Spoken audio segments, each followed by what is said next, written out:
Papalisin ng mga squatter sa kanilang tinitirahan, ang alnigit ng uri. Huwag natin paalisin ang mga pamilya na hindi nakaharang sa spasyo ng ari-arian ng publiko. Hindi sila aalis kasi matagal na sila doon. Kung umalis man sila, mayroon ding ibang titira.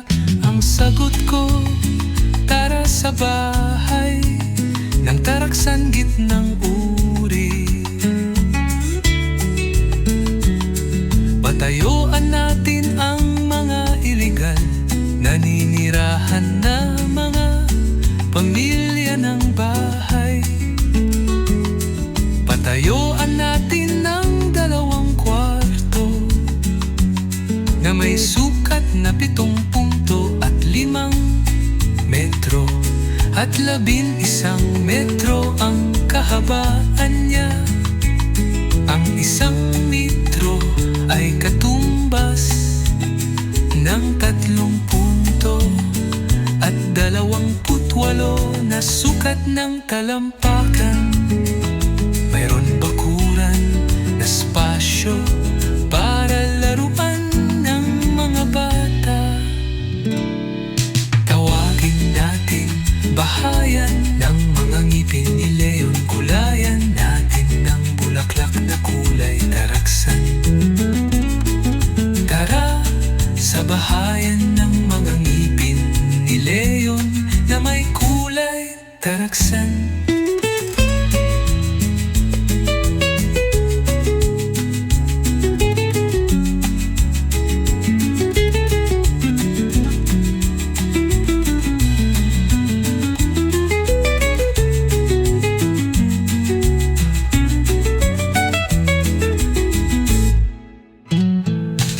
Ang sagot ko, tara sa bahay ng taraksan gitnang uri.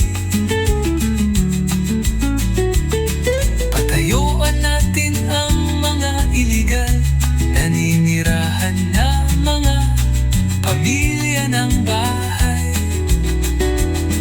Patayuan natin ng 2 kwarto na may sukat na 7 punto at 5 metro at 11 metro ang kahabaan niya. Ang 1 metro ay katumbas ng 3 punto at 28 na sukat ng talampakan. Mayroon bakuran na spasyo para laruan ng mga bata. Tawagin natin bahayan ng mga ngipin ni Leon. Kulayan natin ng bulaklak na kulay taraksan. Tara sa bahay